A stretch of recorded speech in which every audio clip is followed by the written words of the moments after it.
our body is actually very savage. Yeah. We will try to kill anything foreign which enters the body. So just let me share my screen and then we will start. Okay? Yes, so you can see my screen, Saurabh? Yeah, I can.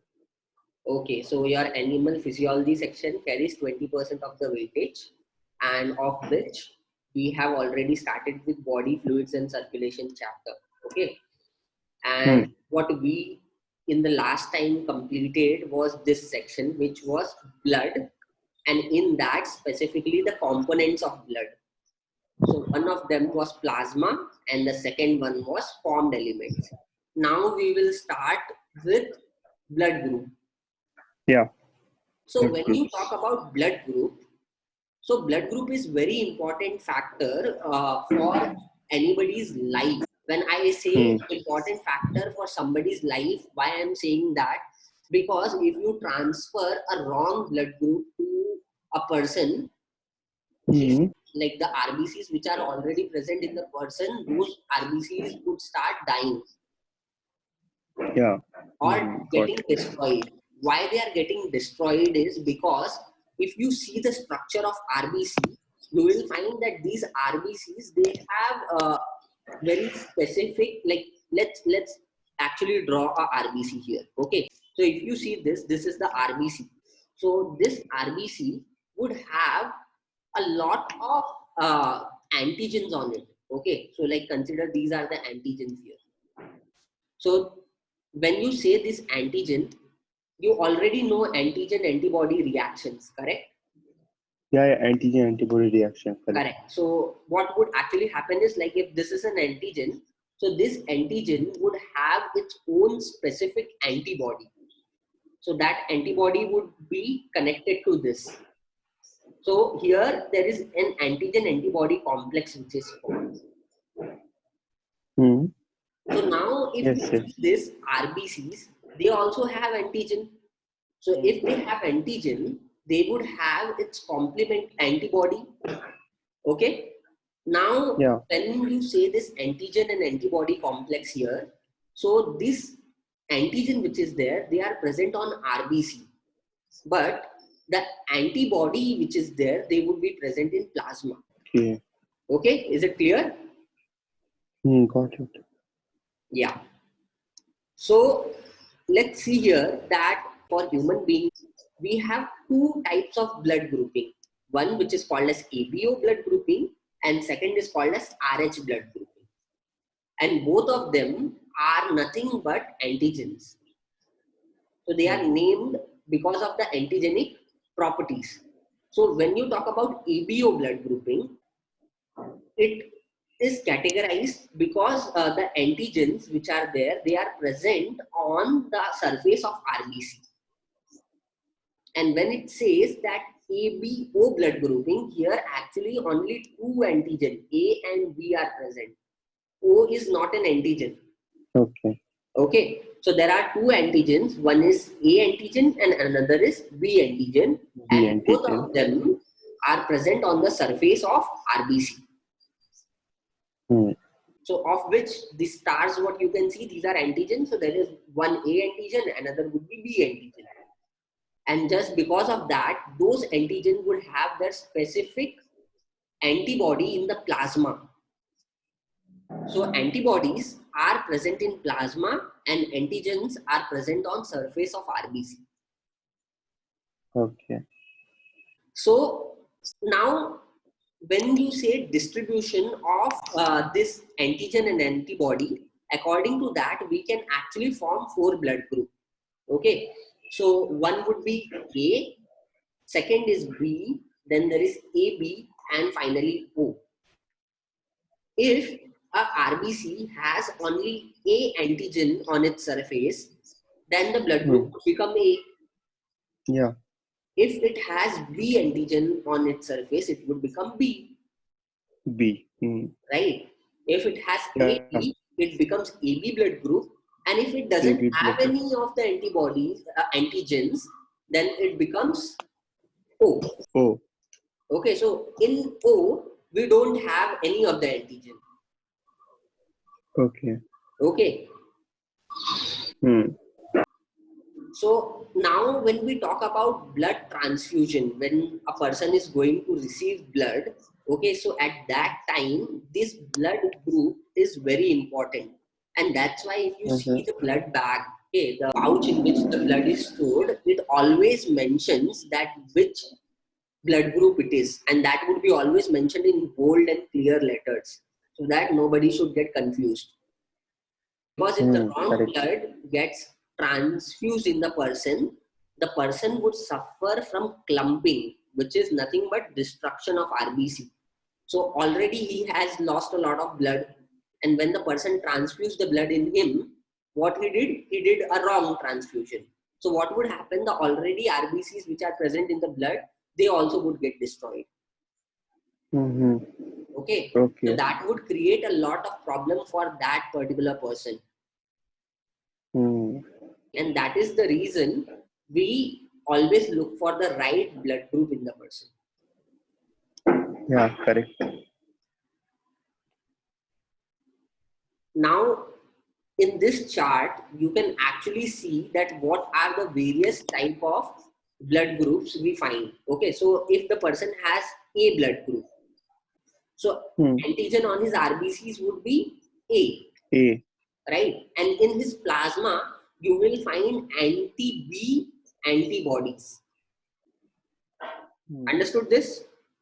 So if his RBC has A antigen on it, remember that the antibodies which would be found would be anti-B. Anti-B. Yes. And the donor group would become these two blood groups, either A or O. Correct? If the person has B blood group, in that case, the antigen which would be present would be B. Correct? Why B? Because he already has B antigen on the surface, and that is the reason his blood group is B. So in his plasma, the antibody which would be found would be anti-A. Anti-A. Correct? Yeah, correct. Because anti-A. his antigen is B. So in case of that, the antibody in the plasma would be anti-A. Anti-A, yeah, it should be against A. Correct. Yes. Now, when you talk about donor group, here the donor group would become B and O. B and O. Now, next one, which if the person has both the antigens on its surface, then the blood group would become AB. Okay, so here on the RBC, you will find both the antigens. In that case, he won't have any of the antibody. There is no antibody because both the antigens are there. So what in against of what will it have an antibody? Because both of them are already there on the RBC. Yeah. So in that case, AB, A, B or O, all of them would be able to donate him blood. Okay. Now consider case of O. So O won't have any antigen on its surface. That means he would have both the antibody, which is anti-A and anti-B. And his donor group can only be O. So his donor group would only be O because in either case, if he adds antigen A or antigen B, then these antibodies would go and react with it. So he cannot take from this A or B. So he can only take the blood from the person who is having blood group. Now, if we see here, okay, when we talk about blood group, if the person has O blood group, so the person becomes universal donor. While if the person has AB blood group, he becomes universal recipient. So O can donate blood to anybody and AB can take blood from anybody. Correct. Why it can actually take, AB can actually take blood from anyone because it doesn't have any of the antibodies. So if there is no antibodies, there is no chance for reaction to happen. And why O cannot take blood? Because it has both the antibodies. So if it has both the antibodies, that the reaction can take place. And that is the reason why O cannot take blood from either A or B, but it can actually take from somebody who is similar, who is O. Yeah. So this gives you a little bit of clarity about the blood group. Correct. Now, if we move ahead here, what we will find that sometimes when the people were actually donating blood, even at that time, a lot of problem used to happen. Though the blood groups were matching, so still there was this problem that this clumping which was there was taking place. So people understood that we already know that there are antigens, but there are few antigens what we haven't understood yet. That is the time they discovered RH antigen. And this antigen which is there, it is also present in rhesus monkeys. So you know rhesus monkeys, right? Yeah, those red color monkeys. Yes, the brownish colored monkeys, what we see when we move around in jungles. So if you go to Mumbai, there is this Sanjay Gandhi National Park. Okay, that is also a national park. And around that, there are these monkeys who steal bottles, chips, and everything from person. So if you're carrying something in your hand, that monkey would like rob. Okay. So those monkeys are, most of them are the rhesus monkeys. Okay, then you see like another type of monkey. I think that you would have seen in your area like Bengal and those places. So over there, those monkeys have a very long and their face is black. Yeah, correct. Yes. Their So faces are black. So those monkeys are actually called as langurs. Okay, so rhesus monkeys and langur are two different species. Okay. Okay, so rhesus monkeys are one which have like the brownish colored or reddish colored body, and their face would be of pinkish color. Pinkish color, yes. Right. So those rhesus monkeys, just because it was the antigen was looking similar to them, that's why it is mentioned as RH antigen. Okay. Okay. And these are also the surface antigen. That means they are present on the surface of RBC. And why did I say that a lot of people who were receiving blood was having this problem? Because this RH antigen which is there, it is found in 80% of the human. That means it is widely distributed among human population. So if we don't consider this positive, negative, it can create a lot of trouble for the person who is recipient, the one who is receiving blood. Yeah, correct. Correct? So such individual who have RH antigen on their body, they are called as RH positive. And one who do not have this RH antigen on their body, they are called as RH negative. Right? So if they have this RH antigen on their body, they would be called as RH positive. And if they don't have it, they would be called as RH negative. RH negative. Okay? So what happens if a person is RH negative and he gets exposed to the blood which is RH positive? So at that time, the person who is RH negative, that person would start forming specific antibodies against the RH positive blood. It will coagulate, right? It won't immediately coagulate because the body doesn't know, right? Okay. It is not like that there was already antibodies which were present. There were no specific antibodies for it, right? Yeah. So there was no antibody, but the antigen was there in the person. So when the person gets exposed to this RH antigen, so at that time, what would happen? That time, like, they will start forming antibody against it. Yes. So they will start forming antibodies. So let me make you understand that what actually are these antibodies and how they function. So as we already studied that antibodies are immunoglobulins, right? When we talk about this immunoglobulins, okay, these antibodies are very interesting. So one of the research papers what I was reading, over there, they actually use large number of antigens. And these antigens included, what? Gold, silver, aluminium. So those kind of metals which are there. Okay. Even viruses, bacteria, anything which is foreign to the body would be called as antigens.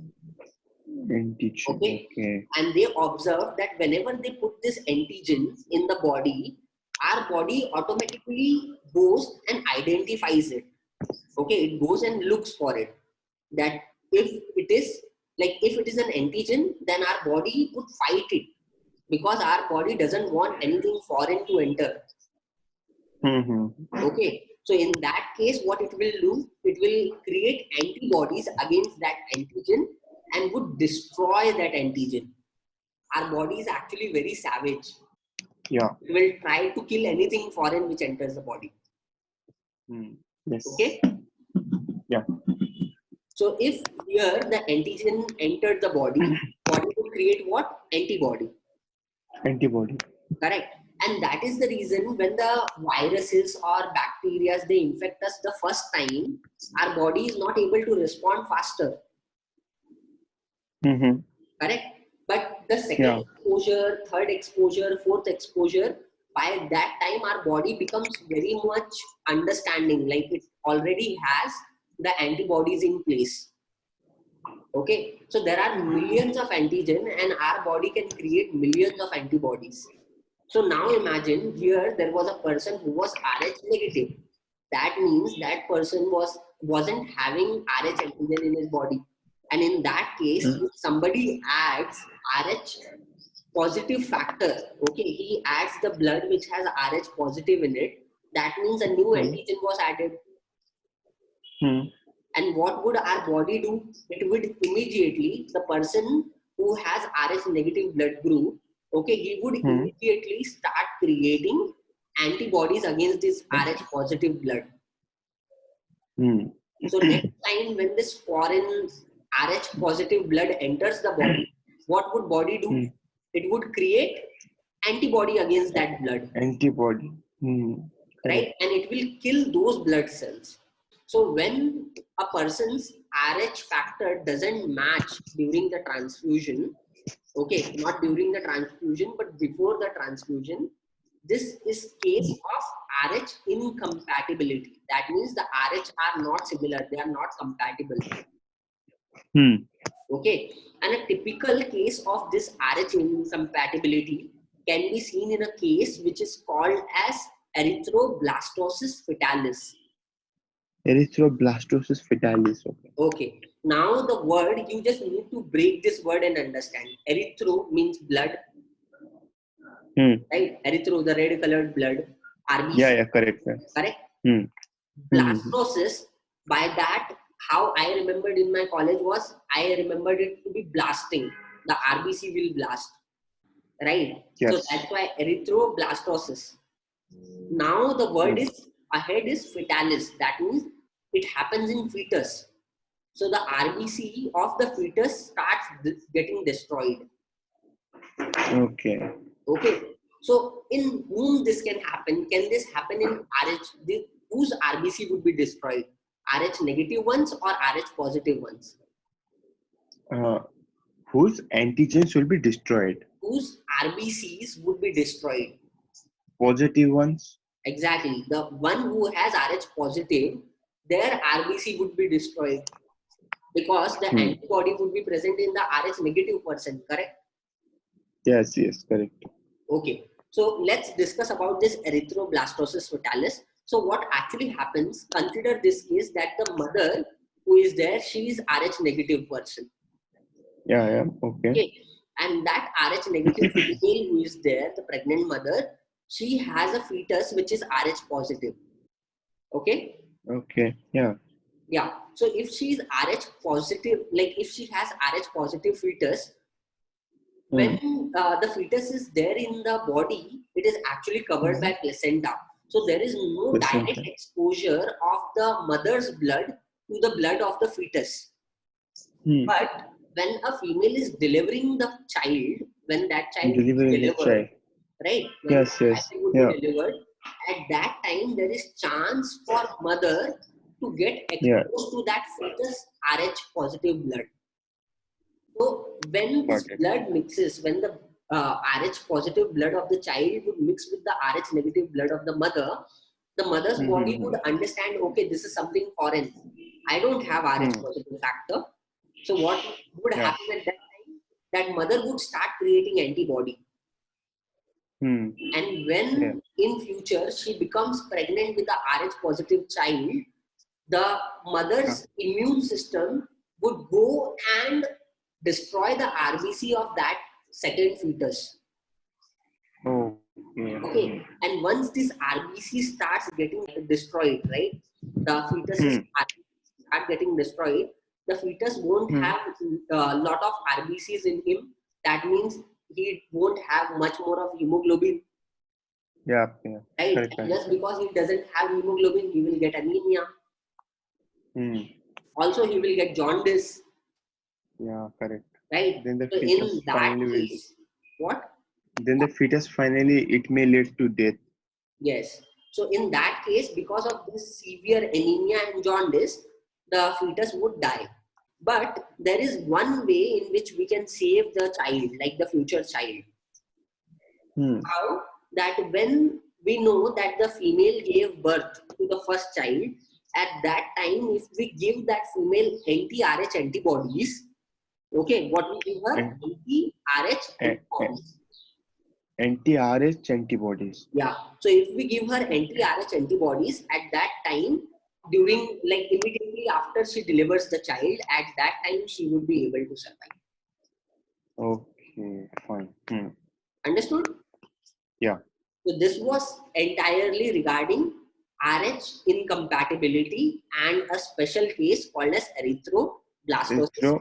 Erythroblastosis fetus. Yeah.